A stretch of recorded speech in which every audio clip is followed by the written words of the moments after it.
Just, Special. I just wanted to know,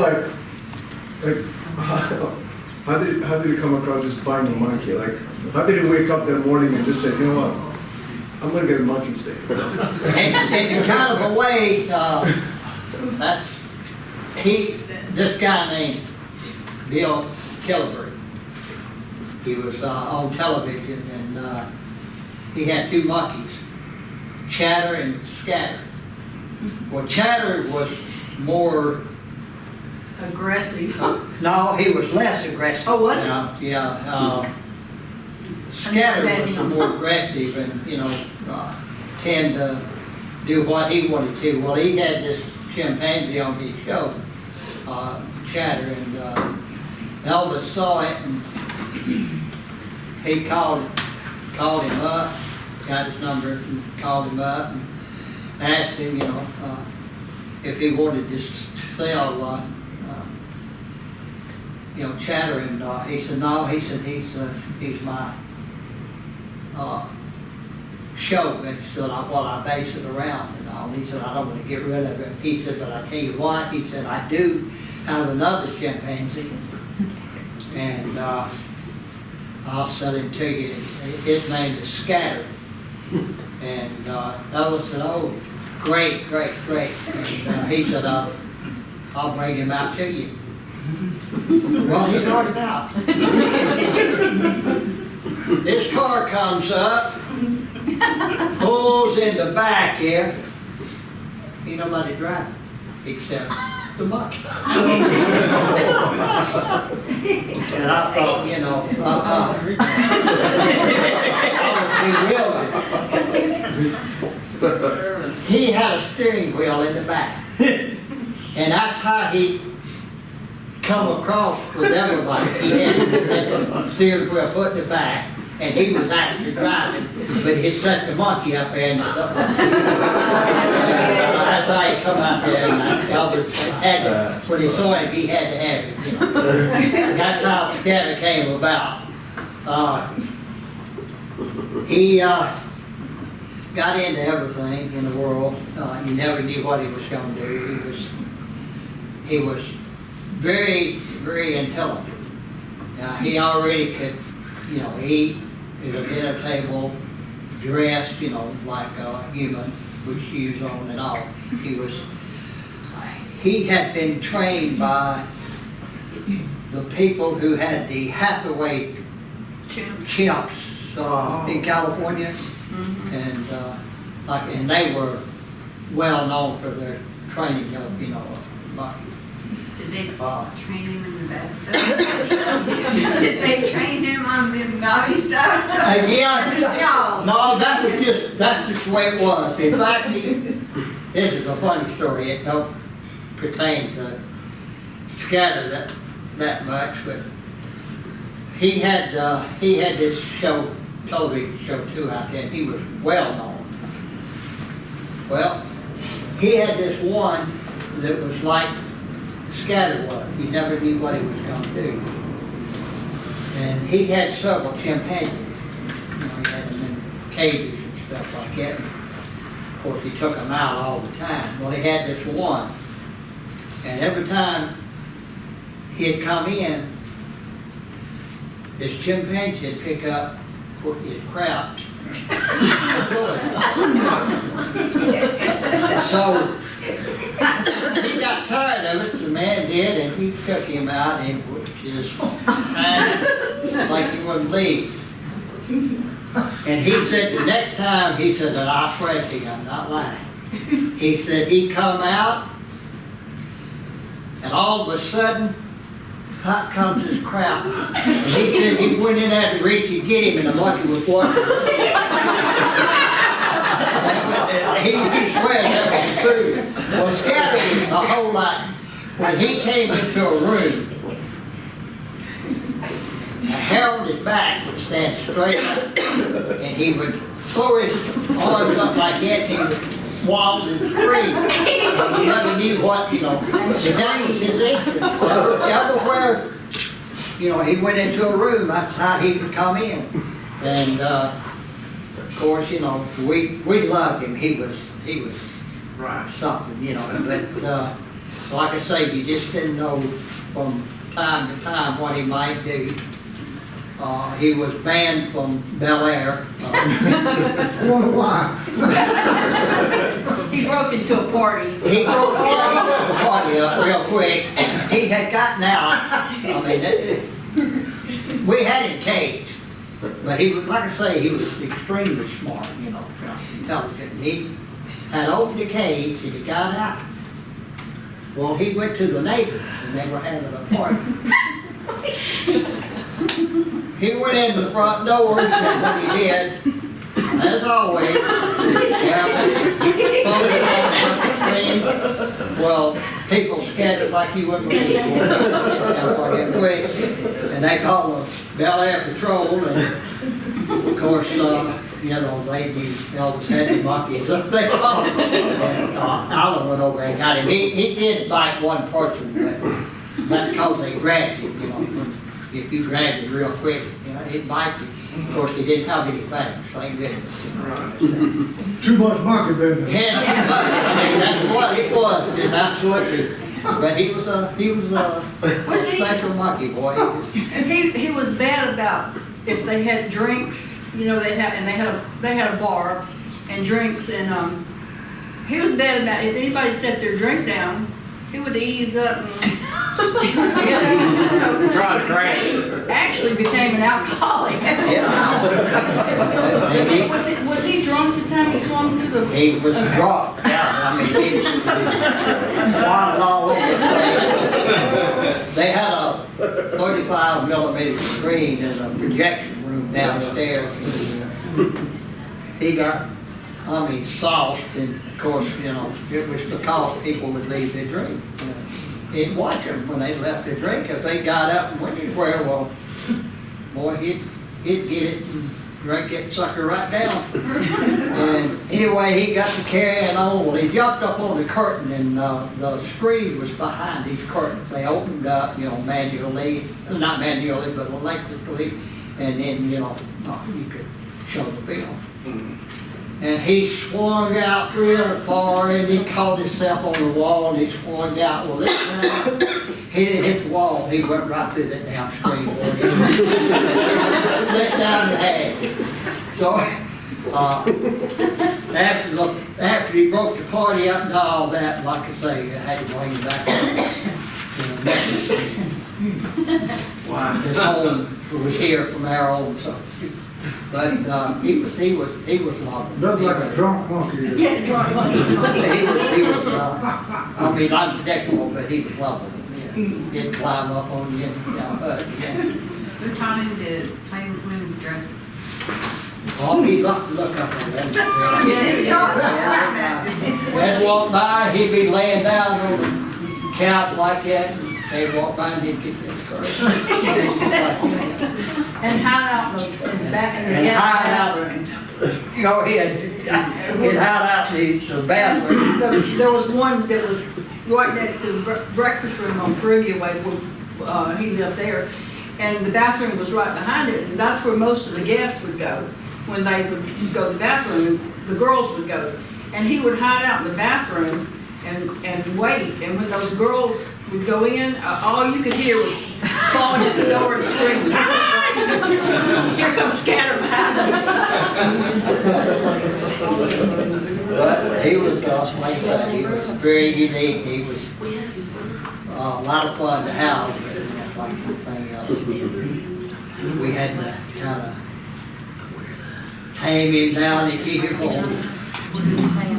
Otherwise, you know, it was total chaos. So like, anybody else? Like, go I ahead. was trying to explain to her about your aunt. Was it your aunt that lived there, or was it your grandma? Grandma and Delta lived there. Ain't that? Anyway, I was trying to explain to her when she was keeping you and put you in the wash tub. Uh-huh.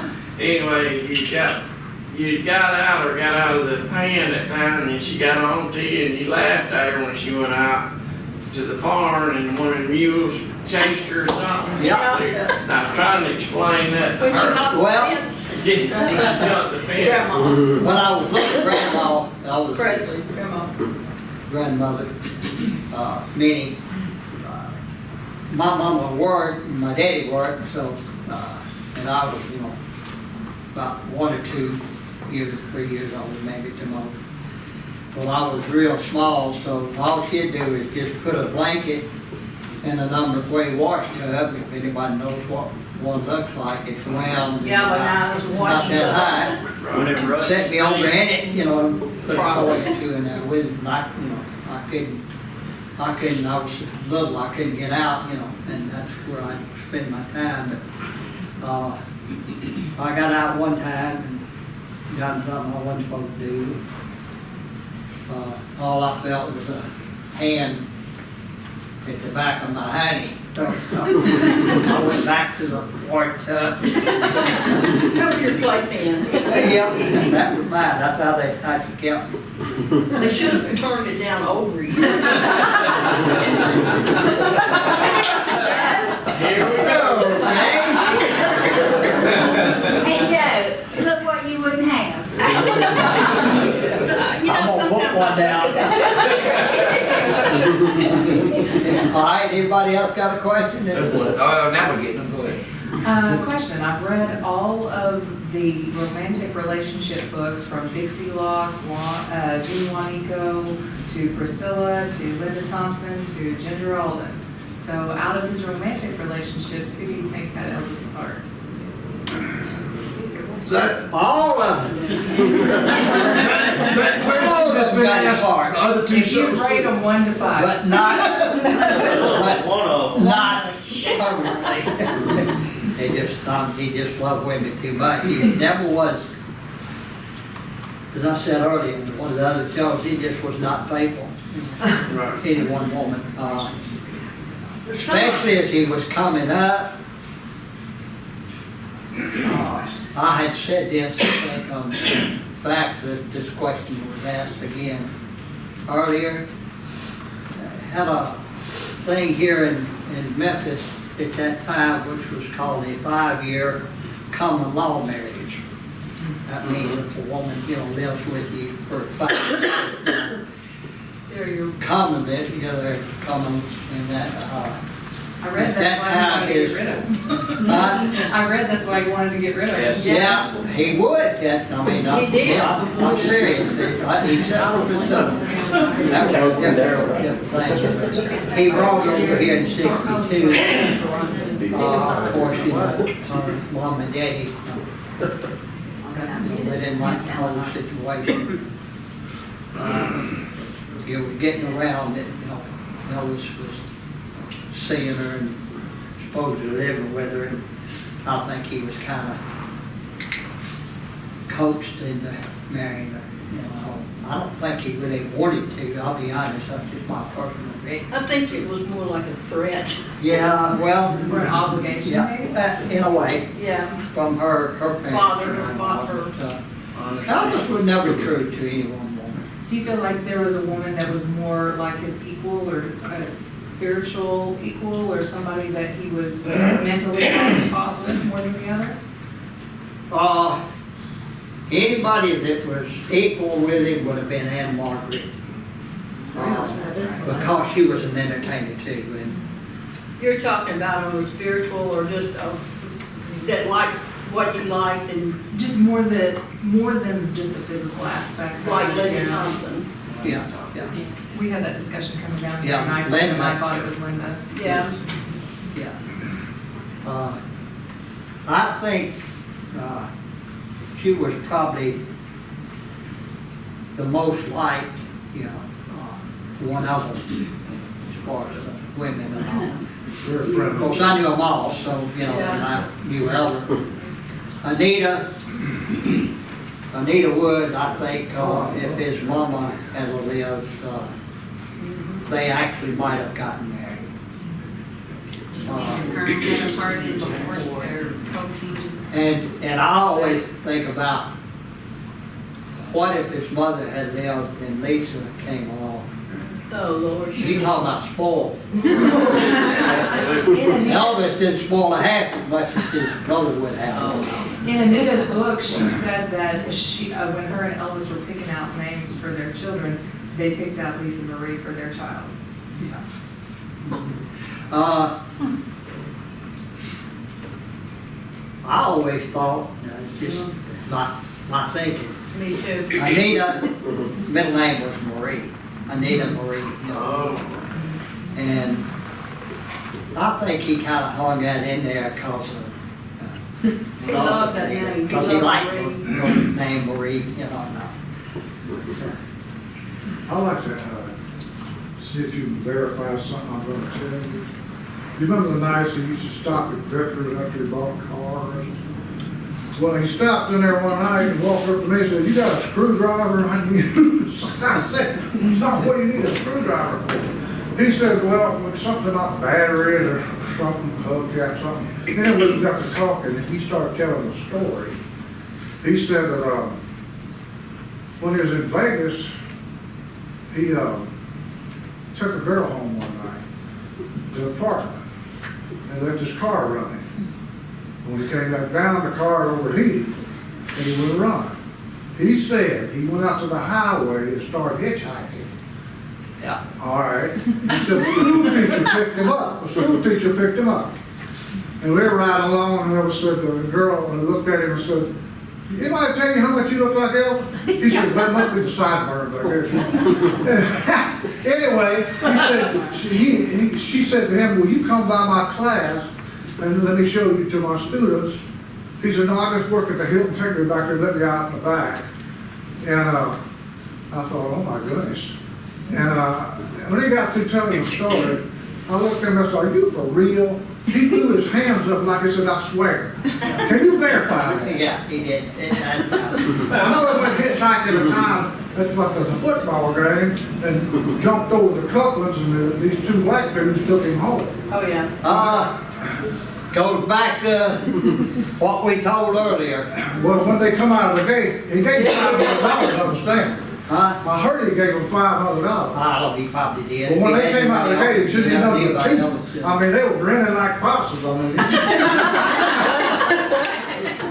But, a similar situation happened with us.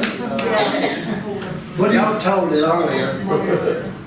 He convinced Brenda Thompson, he had met this girl down at the gate. And, he was talking with her, and anyway, he asked him where she was staying, and he told him, I think it was a Ramada Inn, and close to the airport, Memphis Airport there, and so, he convinced Linda that she was sick, and, got her a blanket and so on, and had, said he'd get the maids to check in on it. He wouldn't be gone long. He just wanted to go out riding for a while. And so she went along with it. Well, he got me and Joe and Dean the cops. Dean rode on the back of him and Joe rode on the back of me, and we went to the Ramada Inn. And he said, "I'll be back in a minute." He went up to see this girl. We sat there, and at the time it It was was cold. pretty cold. Waited and we waited. I mean, the frostbite had set in. Anyway, finally after about a couple hours, he come out and he had seen this girl. But that's what he was. He had no concept of time at all. I mean, when he went to do something, he wasn't worried about, the weather or you or anything else. I mean, it's what Elvis was going to do. So, you had to be prepared for it at all times. No, I was just saying he had one too. That's how he Don't drove. you never interrupt him,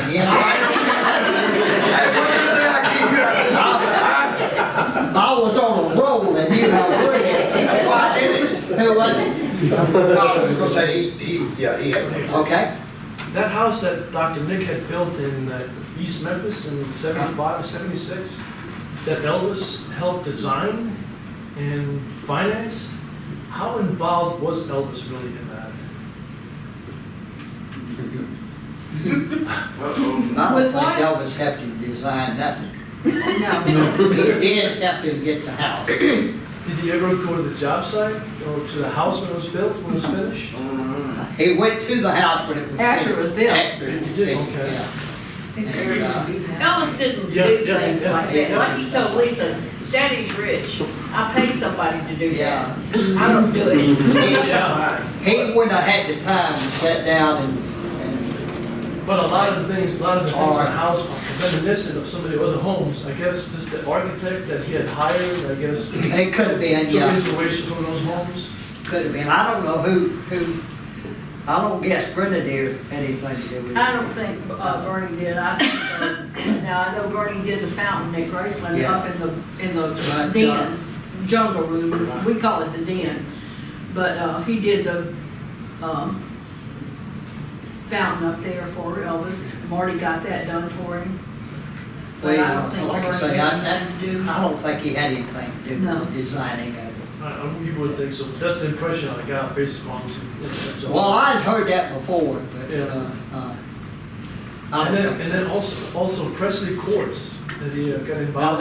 that did come about, it was called, what, Presley Center Court, I Presley think was the Center name of it. That What was had a lot happened of there? Joe and Dr. Nick. Yeah. Now, I read that they had, Dr. Nick using Elvis's, Yeah. what, money? Money. And I read- had the courts built, and then, Carlin got involved in it, said, you know, you don't need to, you know, have anything like that, business and all, and, you know, with your name on it, you know. Now, if they want to keep it, let them put them in their names, and take yours off. He said, you know, that's not gonna work. did they have an office in the That Clark ended. Tower? Huh? Did they have an office in Clark Tower? I heard something about that they had an office set up in Clark Tower. Who? Presley Courts? I don't know. They may have, I don't know, they even had cards made up. Yeah, I've seen those, yeah. Yeah, And, but, it didn't last long. it didn't last, no, Yeah. it didn't last long at all, because, like I say, name Elvis was, you know, totally with him and Colonel. Had the rights to anything that went on like that, and Colonel, you know, he didn't go that route. So they didn't want to change the name of it, you know, they couldn't keep it going, so they had to, you know, let it go. I want to ask about, you know, the firing of Sonny West, Red West, and that's something I never really understood, you know.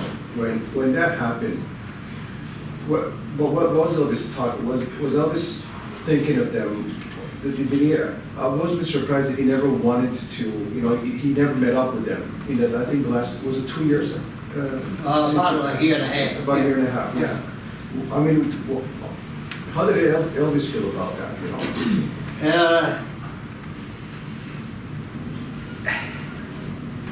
What I understand, there was a couple of lawsuits that supposedly that Sonny and Red had, you know, that they had, you know, was actually showing Elvis not them, or trying to. And Red approached him about, you know, taking, you know, so many drugs and all, prescription drugs and all, and you just didn't tell Elvis what he could do and what he couldn't do, so he got rid of all three of them, you know, fired them. And that's what, you know, actually possessed them to write the book. It was as Joe says, and we say, it was I say it more was of a revenge. get back in Elvis. That's what I than it was think. to I don't help think him. they did it to To help help him, him. and help him. Yeah, Elvis passed away. They didn't get back. They were on bad terms at that time? Huh? Were they on bad terms at that time? Could have Red just come to Graceland and said hello, or, After he fired him, yeah, No, they went to California, best I understand, and got with that done, the writer. But, What- no, they never came back. Okay, yeah, that's what he was kinda asking, was they gonna get you, could Red or Sonny or David No. just come back up, or did they wanna, they wouldn't have any involvement with They each weren't other? even allowed to come to his funeral. No, Yeah, no, they were out, had they not, written the book and all, that was would have hired a guy. I mean, that was, I had, and all of us, I had been hired and fired so many times, I thought it was an annual thing. But that was Elvis, I mean, Yeah. you're fired, get the hell out, then the next minute. What's your Cadillac? Sorry, yeah. yep. I have a question for you. Alright. Were you able to spend time at Studio B when he was recording? Did I? Yeah, Oh, were you yeah. able to be in there? So, first time I ever went there was in '58. Well, I went to Nashville with him in '57 to Colonel's, but he wasn't recording at that time. In '58, I went with him, and he was recording the songs because he was having to go over to Germany. Okay. And he had went up there and he had to have what they call so many in the can. In other words, so many put back. So while he was gone, they would release, a new one and all, and keep it going, like that. And I remember it extremely well because the Jordanaires had gotten rid of their other bass singer. He decided he would leave them, and so they had hired new bass singer, and, Mr. Walker. Is it Mr. Walker, the bass singer? yeah, Ray Walker. And so when we went in for the first session and all, and Elvis, he was talking around, and they come up, the Jordanaires did, and I got to meet them, and Elvis looked at Ray Walker and he said, "How you doing?" Like that, and shook his hand, he was, and he kind of broke the ice, and he said, you're our new bass singer?" And he said, yeah, he said, "Elvis, it's good to meet you," and all that, and he said, "Yeah, good to meet you," and all. He said, "Well," he said, "we're going to have to get started." He said, "We just going to find out just how good you are." He said, "I want you to open up the first song." Does anybody know the song where he sings bass part first? No. No, something, I got it. But Now, Something in the way? now and then, there's such a sign. absolutely. He opened up, Ray Walker did. If you'll listen to him, he opened it up. And, that was the first recording session I ever got to, go to back in that time. And man, stood there and, looking at him and all, How many takes did it take to get this? Do you remember that? It usually take Elvis about 2-3 takes. It depends on, sometimes he gets the first take, it just depends. He listened back to everything he recorded. And if something didn't sound right or he wanted to add something, a little different, he would, do the So song they over. dubbed it in or do it over? Do it over. Oh. All the whole thing, had to go through it. And depending on how silly he wanted to be, Yeah, sometimes it'd be like, but, a lot of times, he would add something to it, like, I believe they call kettle drums, How Great Thou Art, you hear those. Well, the first recording he done, he didn't have those in it, and, he wanted it to sound like thunder, so he had them bring in somebody, and the next night he re-recorded it. So that's the way Elvis was. If he heard something and he liked it the first time, that was it. You know, I have to take him more. And but if it was something that didn't sound right, or he had thought of something he wanted to add, then he would record it. But he was so gifted, you know, musically, that most of the time it didn't take him no time. Total fascination. It's fun in Acapulco when he sang the song Guava the Heart. He does it in Spanish. Learned it, and he had talked to a group called there was 4 of them, I forget their names now, golly dog, took it. But they were, you know,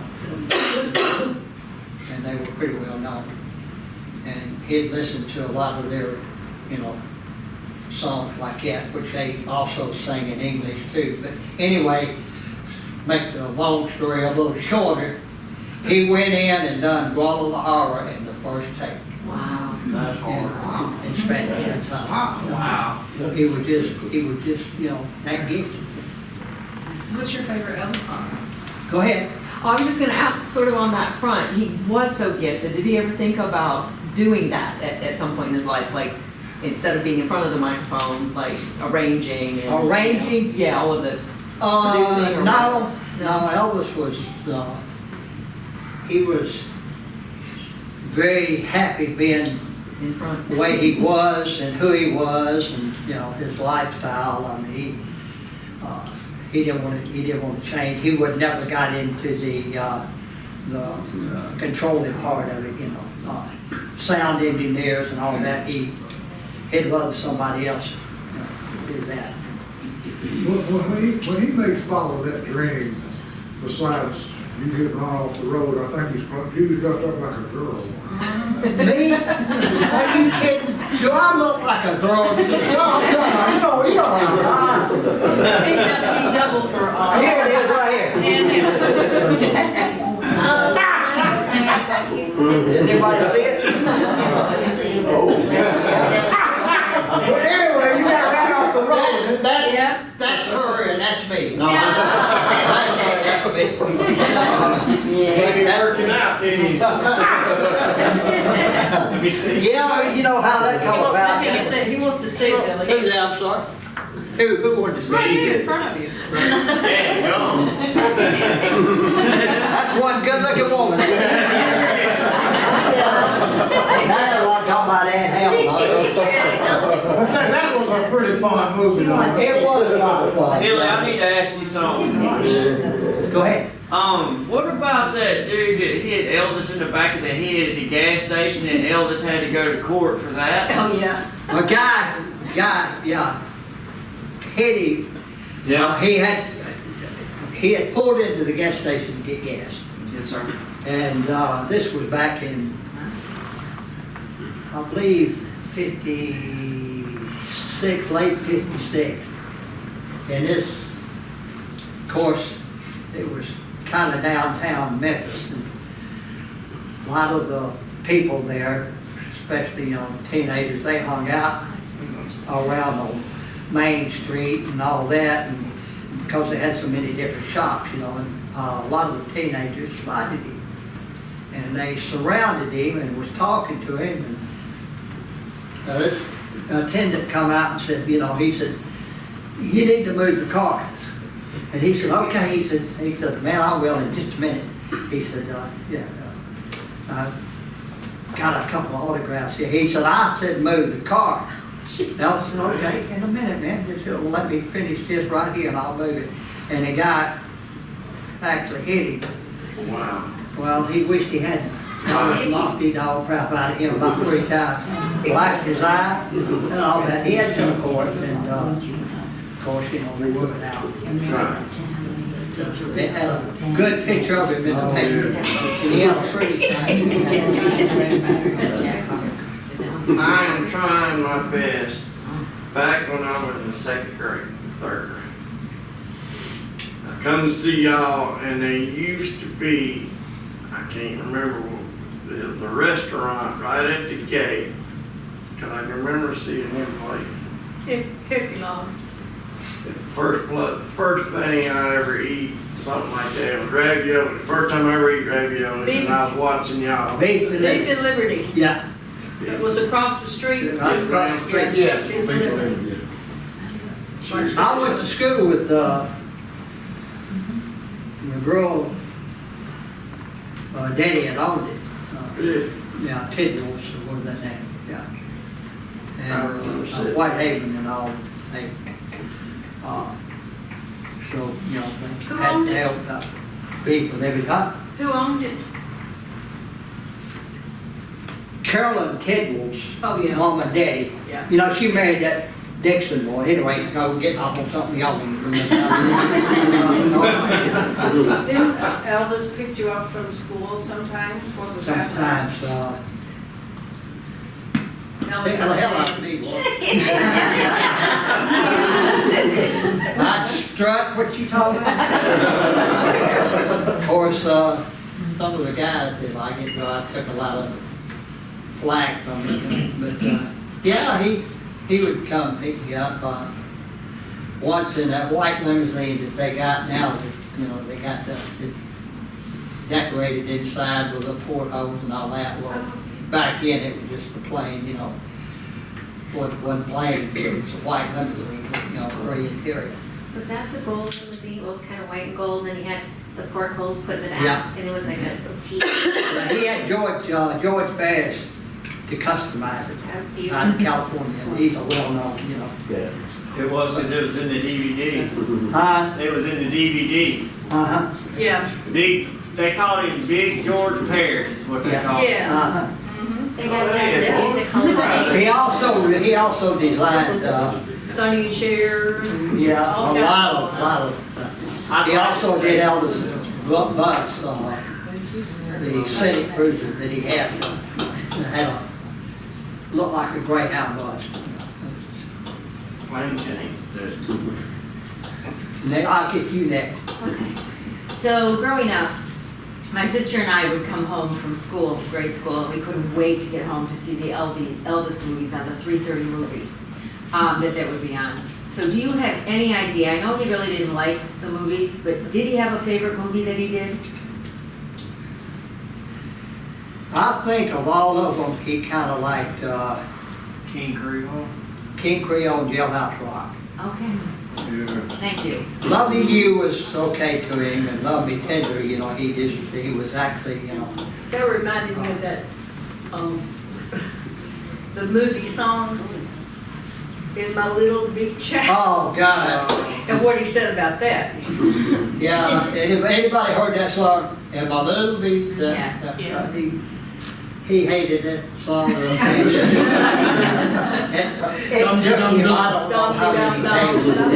Michael hated it too. And he got aggravated, and of course they got to the little grass shack and a palm tree, you know, when they got ready to do the scene where he's singing and all, he said, I wish I had the producer out here. And I'd like to run this little beat shack right up his. And he like never got through that, 'cause he hated it. But he was a card boy. And I wish I had him out here. I'd show him a little beat shack.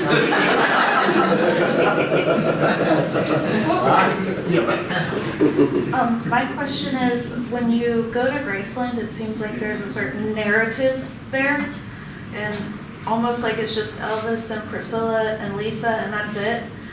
And I know there are a few pictures of people here and there, and you guys have talked in your videos about getting let go, but do you know why people are left out? Left out, Like, family-wise? yeah, Yeah. like why aren't you all, and even the other Memphis Mafia, whenever they have the birthday thing, I don't understand why. I guess something pissed them off too much, but I couldn't get I worked at Graceland as a tour guide Right, after Elvis passed away. after Elvis passed away, when they first opened it up. Yeah. And I, had a big thing there that they wanted me to help them out with. They had called in the Smithsonian people, to send down a couple of people to, arrange it. And they had taken his records in the trophy room and had them all out of whack. They just was putting them up, And I told Jack Soden, I said, look, man, that's not right. I said, that's not the way it's supposed to go. And he said, what do you mean? I said, well, this record didn't come out at this time, this record over here. And I said, in the Billboard thing, that was in 58, not 57. So, I made a few corrections, and they, really took advantage of, the fact that, I did. And I was glad because, I actually got help, design some of it. And I know they called me one time and said, do you know where Elvis's army jacket is? And I said, yeah, I know where it's at. And he said, well, where is it? I said, well, if you'll go out of his room there, where the upstairs to the ceiling is, I said, just go upstairs, and I said, you'll see a little room. And I said, it's got a lot of his army clothes and a few other things in there. And they also got the guitar case, leather case that went on his guitar, and his army stuff, and put it out. So I helped them in a lot of ways like that, but they got where they started to add things that was not Elvis. Like one tour bus they claimed was Elvis, was not. And they kept saying it was, and I kept people that asked me, and I'd say no, it wasn't. And they didn't like that. And a few things like that. If it wasn't right, I wasn't going to say it was. Right. So I think I hacked them off pretty good. To say the least. So they moved me down to maintenance, which then was a normal thing to do. When they want to get rid of somebody, they drop them down another department. And that's what they did. Drop me down. Just a few weeks they let me go. All right, go ahead. Did you, when they opened up Graceland, did you help redecorate it? And would you have left it red? Would you have left it how you had it? That's a good question, because I don't know how many people would have liked it red or how many people wouldn't. But me personally, since Elvis had picked it himself, I left it that way. I really would. Although, be truthful, the decoration now is more suitable. It's pleasing to the eye, but Not to me, I liked it. Well, that's what I say, it depends on people's taste, Yeah. I just But liked it. I didn't have anything to do with that, Priscilla did, and, So she, I think it should have been left exactly like it was when he died. Yes. Because that was what he had, and it was his house, not Right. Priscilla's house. Yes, Right. I agree. Even though it's more, I don't know how it's not as Eccentric. flamboyant, but it's more earthy and all, but I like the loud stuff, because that's the way Elvis was. Yeah, agreed. So could you, none of us have been upstairs. We've seen I saw a photo of Linda Thompson with her dog, what I think was in Elvis's room with red carpet. Can you kind of describe the upstairs for us?